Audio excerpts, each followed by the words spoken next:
ಬನ್ನಿ ಇವತ್ತು ನಾವು ಶತಕೋಟ್ಯಾಧಿಪತಿ ಸಿ.ಜೆ. ರಾಯ್ ಅವರ ನಿಗೂಢ ಸಾವಿನ ಪ್ರಕರಣವನ್ನು ಸ್ವಲ್ಪ ಆಳವಾಗಿ ನೋಡೋಣ.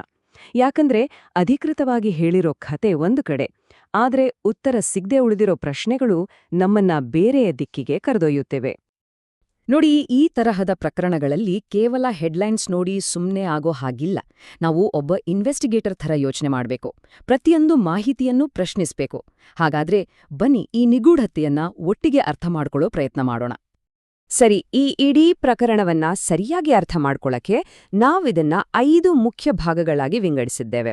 ಮೊದಲು ಅವರ ಪಬ್ಲಿಕ್ ಪರ್ಸನಾಲಿಟಿ ಬಗ್ಗೆ ಮಾತಾಡೋಣ, ಆಮೇಲೆ ಅಫಿಷಿಯಲ್ ರಿಪೋರ್ಟ್ ಏನ್ ಹೇಳುತ್ತೆ ನೋಡೋಣ, ಆಮೇಲೆ ರೈಡಿಂದ ಬಂದಿರೋ ಪ್ರಶ್ನೆಗಳು, ಒಬ್ಬ ಇನ್ವೆಸ್ಟಿಗೇಟರ್ ಪಾಯಿಂಟ್ ಆಫ್ ವ್ಯೂ ಮತ್ತು ಕೊನೆಗೆ ಅವರ ಕೊನೆಯ ದಿನಗಳು ಹೇಗಿದ್ವೋ ಅನ್ನೋದನ್ನ ನೋಡೋಣ.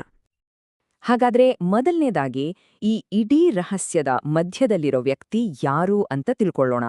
ಹೊರ ಜಗತ್ತಿಗೆ ಸಿ.ಜೆ. ರಾಯ್ ಅಂದ್ರೆ ಯಾರು? ಸಿ.ಜೆ. ರಾಯ್ ಅಂದ್ರೆ ಅವರು ಕಾನ್ಫಿಡೆಂಟ್ ಗ್ರೂಪ್ನ ಚೇರ್ಮನ್.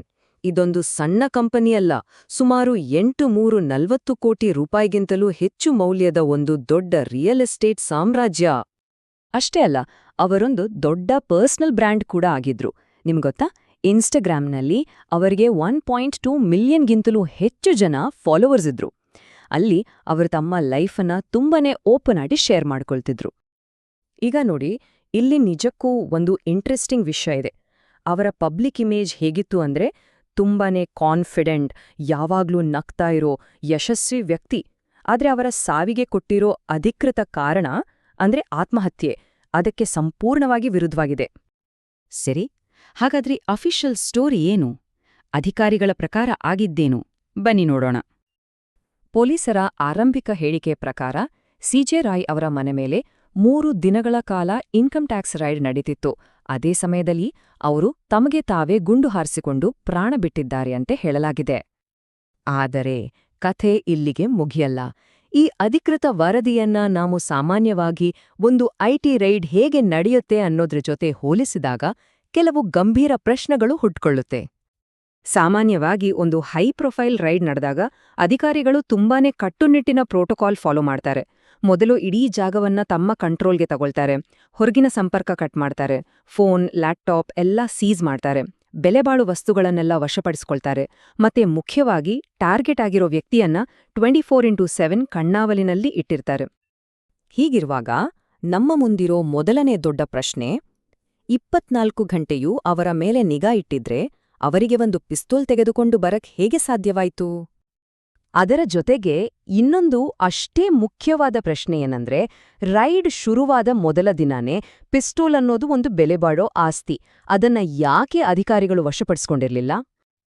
ಸರಿ, ಈಗ ಇದೇ ಕೇಸನ್ನ ಒಬ್ಬ ಕ್ರಿಮಿನಲ್ ಲಾಯರ್ ಅಥವಾ ಒಬ್ಬ ಫೊರೆನ್ಸಿಕ್ ತಜ್ಞರ ದೃಷ್ಟಿಯಿಂದ ನೋಡಿದ್ರೆ ಹೇಗಿರುತ್ತೆ? ಅವರು ಯಾವೆಲ್ಲ ಪ್ರಶ್ನೆಗಳನ್ನ ಕೇಳ್ತಾರೆ? ಇಲ್ಲಿ ಕೆಲವೊಂದು ನಿರ್ಣಾಯಕ ಅಂಶಗಳಿವೆ. ಈ ಲಿಸ್ಟ್ ನೋಡಿದಾಗ ನಮ್ಗೆ ಗೊತ್ತಾಗತ್ತೆ ಆರಂಭಿಕ ವರದಿಯಲ್ಲಿ ಎಷ್ಟು ಗ್ಯಾಪ್ಸ್ ಇವೆ ಅಂತ. ನೇರ ಸಾಕ್ಷಿಗಳು ಯಾರಾದ್ರೂ ಇದ್ರಾ? ಸಿಸಿಟಿವಿ ಫುಟೇಜ್ ಇದ್ಯಾ? ಗುಂಡಿನ ಸದ್ದು ಯಾರಿಗಾದ್ರೂ ಕೇಳಿಸ್ತಾ? ಯಾವ ಕೈಯಲ್ಲಿ ಶೂಟ್ ಮಾಡ್ಕೊಂಡ್ರು? ಎಷ್ಟು ಬುಲೆಟ್ ಫೈರ್ ಆಗಿದೆ? ಪೊಲೀಸರಿಗೆ, ಆಂಬ್ಯುಲೆನ್ಸ್ಗೆ ಯಾವಾಗ ಕಾಲ್ ಹೋಯ್ತು? ಕ್ರೈಮ್ ಸೀನನ್ನ ಸರಿಯಾಗಿ ಪ್ರೊಟೆಕ್ಟ್ ಮಾಡಿದ್ರಾ? ಮತ್ತೆ ಕೊನೆಗೆ ಆಟೋಪ್ಸಿ ರಿಪೋರ್ಟ್ ಏನ್ ಹೇಳುತ್ತೆ? ಇದೆಲ್ಲವೂ ತುಂಬಾನೇ ಮುಖ್ಯ. ಕೊನೆಯದಾಗಿ ಅವರ ಸಾವಿಗಿಂತ ಮುಂಚೆ ನಡೆದ ಘಟನೆಗಳ ಟೈಮ್ಲೈನ್ ಹೇಗಿತ್ತು ಅಂತ ನೋಡೋಣ. ಜಾನ್ವರಿ 26ಕ್ಕೆ ಅವರು ತಮ್ಮ ಕೊನೆ ಇನ್ಸ್ಟಾಗ್ರಾಮ್ ಪೋಸ್ಟ್ ಹಾಕ್ತಾರೆ. ಕೇವಲ 2 ದಿನದ ನಂತರ, ಅಂದ್ರೆ ಜಾನ್ವರಿ 28ಕ್ಕೆ ಐಟಿ ರೈಡ್ ಶುರುವಾಗುತ್ತೆ. ಮತ್ತೆ ಅದರ 2 ದಿನಗಳ ನಂತರ ಜಾನ್ವರಿ 30ಕ್ಕೆ ಅವರು ಸಾವನ್ನಪ್ಪಿದ್ದಾರೆ ಅಂತ ವರದಿಯಾಗುತ್ತೆ. ಇಲ್ಲಿ ಇನ್ನೊಂದು ಗಮನಿಸಬೇಕಾದ ಅಂಶ ಇದೆ. ಸಾಮಾನ್ಯವಾಗಿ ಸೋಷಿಯಲ್ ಮೀಡಿಯಾದಲ್ಲಿ ಆಕ್ಟಿವ್ ಆಗಿದ್ದ ಅವರು ಇದಕ್ಕೂ ಮುಂಚೆ, ಅಂದ್ರೆ ಡಿಸೆಂಬರ್ 25ರಿಂದ ಜನವರಿ 26ರವರೆಗೆ ಸುಮಾರು 1 ತಿಂಗಳು ಗ್ಯಾಪ್ ತೆಗೆದುಕೊಂಡಿದ್ರು. ಇದು ಯಾಕೆ ಅನ್ನೋದು ಕೂಡ ಒಂದು ಪ್ರಶ್ನೆ.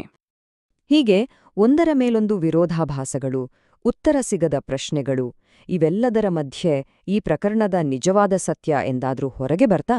ಅಥವಾ ಇದು ಕೂಡ ಕಾಲನ ಗರ್ಭದಲ್ಲಿ ಕಳೆದು ಹೋಗುವ ಮತ್ತೊಂದು ನಿಗೂಢ ಕಥೆಯಾಗಲಿದೆಯೇ? ಕಾದು ನೋಡ್ಬೇಕು.